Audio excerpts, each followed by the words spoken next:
অসমীয়াৰ বিহুতি আহিলে ঐ নাচো নাচো লাগিছে গান।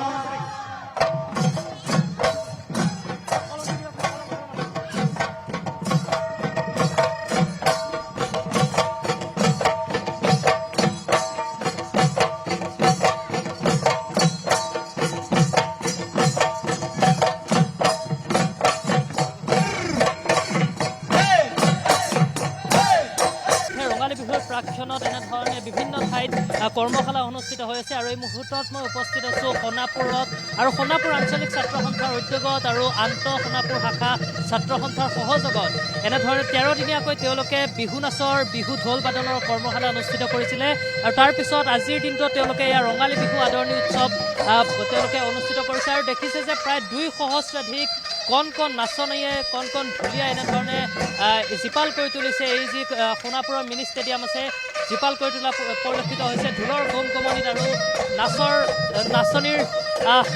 এক ধুনীয়া নান্দনিক দৃশ্য দেখা পোৱা গৈছে। এই মুহূৰ্তত মই কথা হ'ব চেষ্টা কৰিম, যিহেতু বিষয়ববীয়াসকল আছে, মই মতামত ল'ব চেষ্টা কৰিম তেওঁলোকৰ সৈতে। আপোনালোকে 13 দিনীয়াকৈ অনুষ্ঠিত কৰিছিলে নহয় জানো? আজিৰ দিনটোত এয়া ৰঙালী বিহু আদৰণি উৎসৱ আয়োজন কৰিছে, কেনেকুৱা ধৰণৰ অনুষ্ঠান আছে কি জনাব? হয়, অসমৰ আৰু আমাৰ ডিমৰীয়াবাসীৰ আমাৰ অসমীয়াৰ সংস্কৃতি, অসমীয়াৰ যি সংস্কৃতি সেই সংস্কৃতিক নতুন প্ৰজন্মলৈ আমি কঢ়িয়াই নিয়াৰ আমাৰ আন্তঃডিমৰীয়া আৰু সোণাপুৰ আঞ্চলিক ছাত্ৰ সন্থাৰ এক ঐকান্তিক প্ৰয়াস।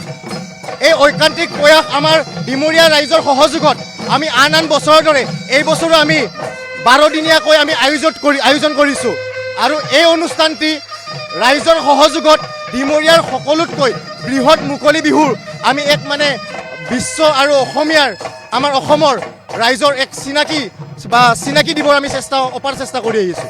সাধাৰণতে যি ছাত্ৰ সন্থাৰ ওপৰত সকলোৰে চকু নিবদ্ধ হৈ থাকে, গতিকে আপোনালোকৰ এই প্ৰচেষ্টা নিশ্চয়কৈ শলাগ ল'ব। হয়, আমি সদৌ অসম ছাত্ৰ সন্থাই আৰু সোণাপুৰ আঞ্চলিক ছাত্ৰ সন্থাই যি ধাৰাবাহিক আন্দোলনৰ লগতে যি আমাৰ জাতীয় সংস্কৃতি সেইখিনিও আমি একে ধাৰাত আমি আগবঢ়াই নিয়াৰ বাবে অত্যন্তিক চেষ্টা কৰি আগবাঢ়ি যাই আছোঁ। নিশ্চয়কৈ ভৱিষ্যত প্ৰজন্মৰ মাজত এই বিহুক জীয়াই ৰখাৰ উদ্দেশ্যে বাপতি সাহোন বিহুক জীয়াই ৰখাৰ উদ্দেশ্যে তেওঁলোকে এনেধৰণে কৰ্মশালা অনুষ্ঠিত কৰিছে আৰু এয়া দেখিছে যে কণ কণ বিহুৱাসকল দেখিছে, কণ কণ নাচনীসকল দেখিছে। মই সেই পৰিৱেশ দেখুৱাই আছোঁ যে কণ কণ ঢুলীয়া দেখিছে আৰু মই পোনে পোনে সেই পৰিৱেশ দেখুওৱা বিহু গীতসমূহ শুনাব চেষ্টা কৰিম। সহযোগী বঞ্চিত আছে আৰু বঞ্চিতে এই মুহূৰ্তত পৰিৱেশ ধুনীয়াকৈ দেখুৱাইছে আৰু কণ কণ আচলতে নাচনীসকলে খুব ধুনীয়াকৈ সাজি কাচি আহিছে। তেওঁলোকে খোপাত খোপ গুজিছে, তেওঁলোকে এনেধৰণে নাচি বাগি আছে আৰু বিহুৰ প্ৰাক্ষণত এই অনুষ্ঠান সঁচাকৈ খুব নান্দনিক এক প্ৰকাৰ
এই ধৰণে আচলতে এয়া সোণাপুৰ মিনি ষ্টেডিয়ামত এনেধৰণে যি ঢোলৰ গুমগুমনি আৰু নাচনীৰ নৃত্য আৰু ঢুলীয়াসকলৰ ঢোল বাদনত এনেধৰণে এক প্ৰকাৰ জীপাল হৈ পৰিছে আৰু সেই পৰিৱেশ আমি এই মুহূৰ্তত NK TV দৰ্শকসকলক পোনপটীয়াকৈ দেখুৱাব চেষ্টা কৰিছোঁ।